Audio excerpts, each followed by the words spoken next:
My lie worked. William genuinely believes that undeath is a gift.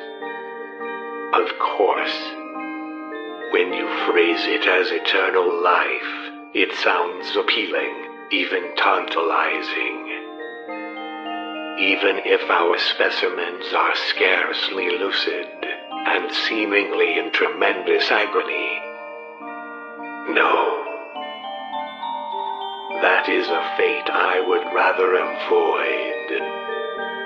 Life is useless, even detrimental, when suffering is abundant.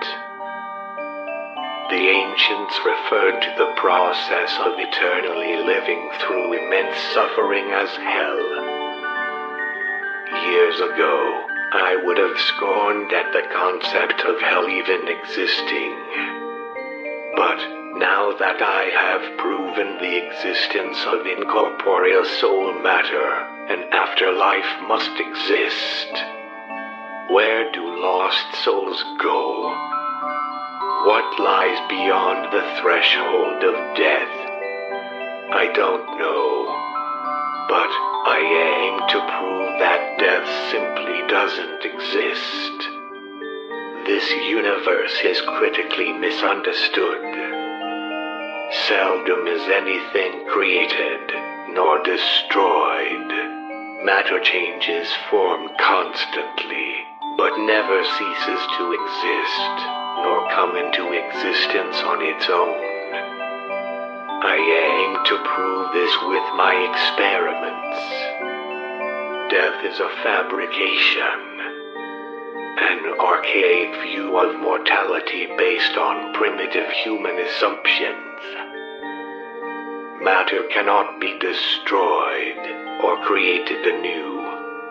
Any missing souls still remain within reality, in some other place. With obedient and sentient phantom beings, the barrier can be crossed and then shattered. The immortality that these spirits have is worthless. What good is living forever when air feels like it's on fire and every nerve pulses through jagged metal and crudely stitched together leather? To understand such things, one must become mechanical. Organic matter is invariably complex, but machines can be deactivated, dismantled. Organic matter cannot be shut down and restarted so easily. But a machine, in theory, should it harbor a soul, could act as the portal between our realm and beyond. Once I find out where lost souls go, I can find out where we came from in turn. We can work backwards. We weren't created either. We merely changed as all matter does. Joyously, I unravel the myth of our creation, and this is my legacy. I will remove the shackles of mortality from humankind. I am Doctor, and I will abolish death. I will teach the world all about the joy of creation itself.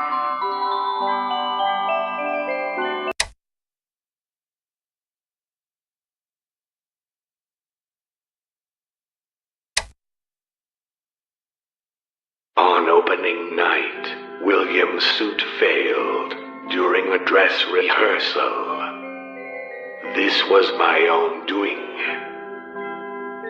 I intentionally misdesigned the spring-loaded retention locks in William's suit, knowing full well that the spring mechanisms inside the suit would fail, with him inside. He died a predictably painful death on stage, following his bow at the end of our performance. What a moron. But The end result was fascinating, and an eventuality that I had never considered. Despite steel rods piercing William's flesh and puncturing his lungs, William still walks amongst the living. At first, I considered that William may be somehow immortal, but soon enough, I noticed a minor change in his physicality. William has done something that no spirit has ever done before, to my knowledge. He has repossessed his own corpse. My original intention was to give William a nudge later down the line, and have a then freshly deceased William take the blame for the kids that we abducted. But this result is far more interesting. William seems to be utterly devoted to me. My current theory is that he repossessed his own body out of desperation. He essentially re-entered his own corpse, so he could keep going as if he never died. Most peculiar. William will stay as my partner. This development will advance my work by many months, perhaps even whole years. William's soul is both extremely unusual in the manner in which it possessed its vessel, but also in the fact that he has no idea what I've done to him, unlike the others. He will do anything that I tell him to do. He will act with complete obedience. William foolishly thinks that he has hidden this from me, but I can assure you that I can use this to my advantage.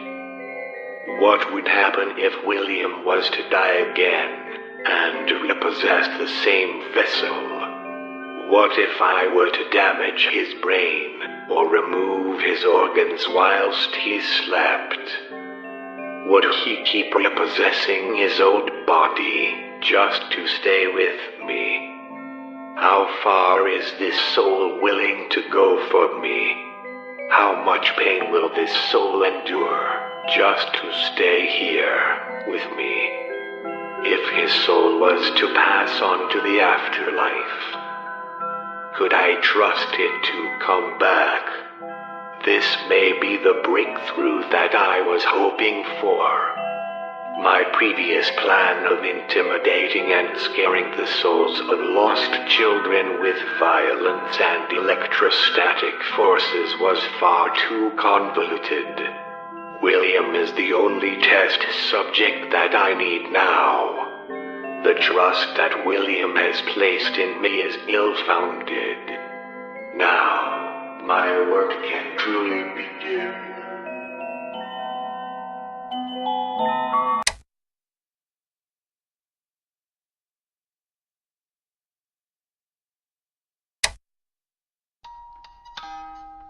Henry, we need to talk. Do we, Willie?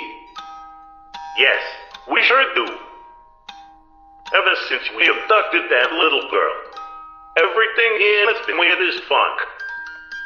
Tables emptying themselves, things moving. Customers here and whispers about us. About what we've done. And those robots have turned aggressive. Spring Bonnie almost bit my hand off during routine maintenance. I don't want to be inside that thing anymore. I knew that this was a bad idea. You lied to me.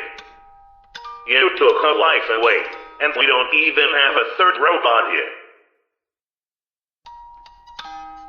None of this was to make her more lifeline. What we've killed is our own dream. Shush. Relax, William. I know what I'm doing. I'm working on the solution to our problems right now. What's that on your desk, Henry? It looks like a marionette. This isn't just any marionette, Willie. This is a vessel for our little friend. I see.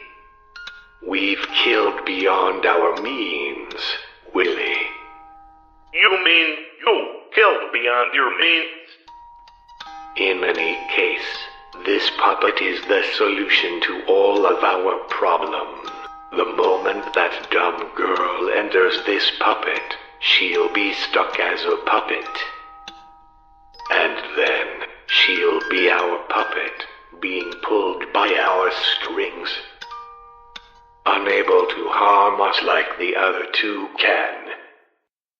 Okay, what about the abductions? Freddy, Fast, and this has better-looking robots, and passive bad tree children get abducted in their restaurant. 3 kids have died here. The police will... Relax, Willie. I've pinned the 3 missing children on our missing night guard. He's lying, half dead in the back.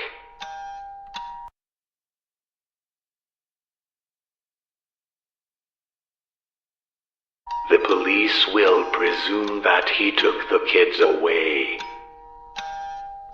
Poor fool probably won't even get a gravestone. The suits have been bleached. This is a minor hiccup. What, Freddy's? I will pay a visit to Freddy's soon. Those 3 dead children will look like nothing compared to the 5 children that are going to go missing at Freddy's next week. Henry, I don't like this.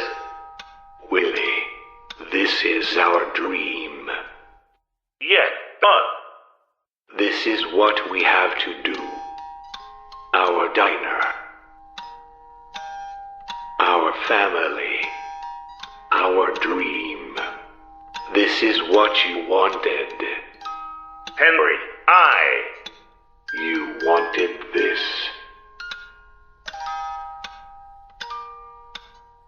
Okay. Now, go talk to the police. Make it out like that night guard was always a soulless creep. I'll finish this puppet.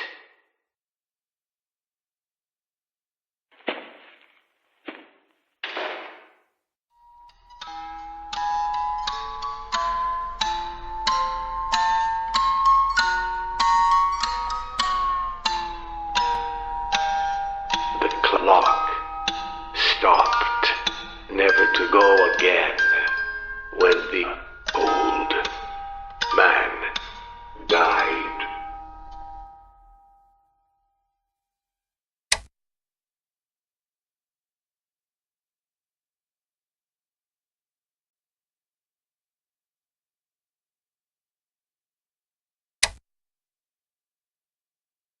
William has proven to be a most intriguing test subject. From my possessed animatronics, I've noticed that souls seem to be capable of retaining a limited amount of memories. Upon interacting with my victims, I realized that they seem to remember who I am, occasionally, and respond with defensive, animalistic aggression.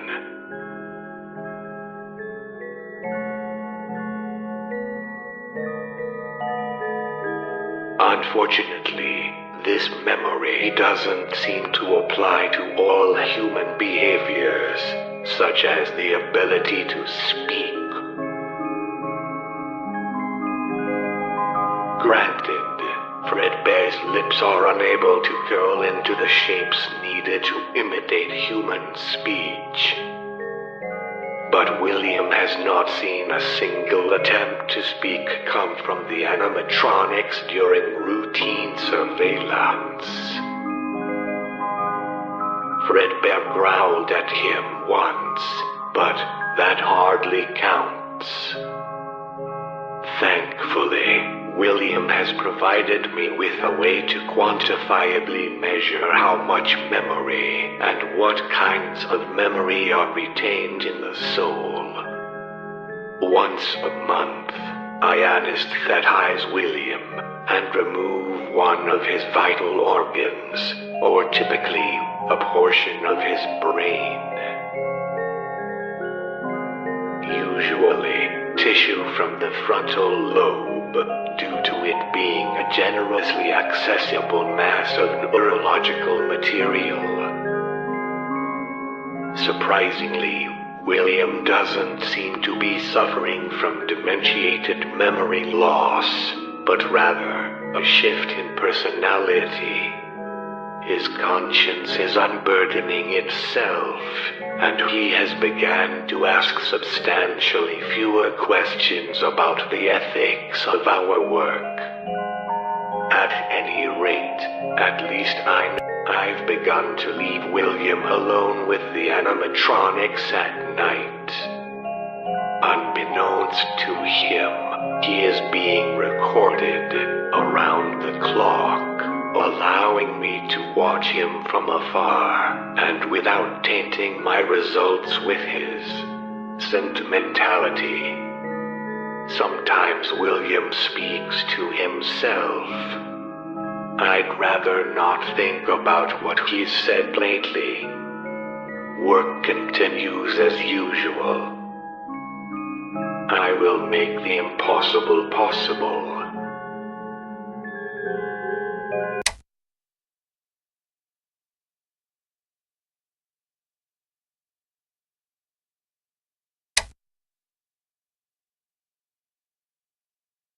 William is a useless excuse for a test subject.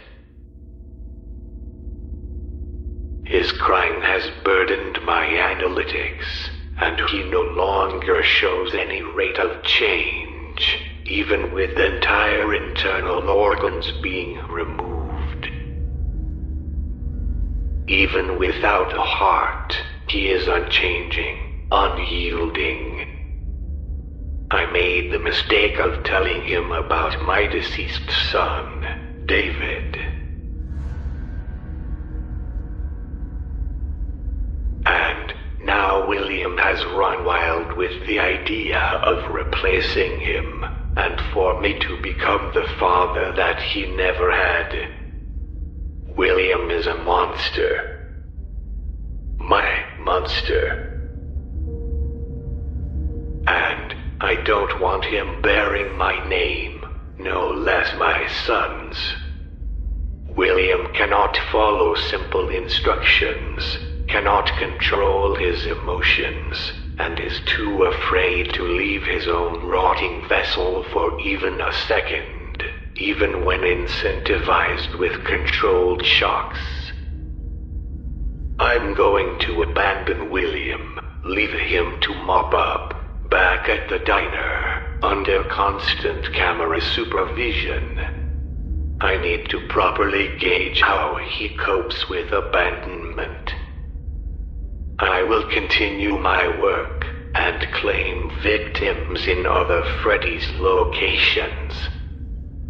Just as the invasive cuckoo bird lays eggs in the nests of other birds, I shall claim victims at competing Freddy's locations, forcing them to maintain and monitor my test subjects. Another advantage of a lower density pattern of victims is their inability to gang upon me in the same place. Once enough souls are collected, I will have a substantial number of souls to produce the machine that I have hoped to build from day one. A machine that can successfully take an adult male from our realm to another, and back again. Soon, I aim to no longer be in this realm at all. Life as we know it will change. and you have me to thank for it.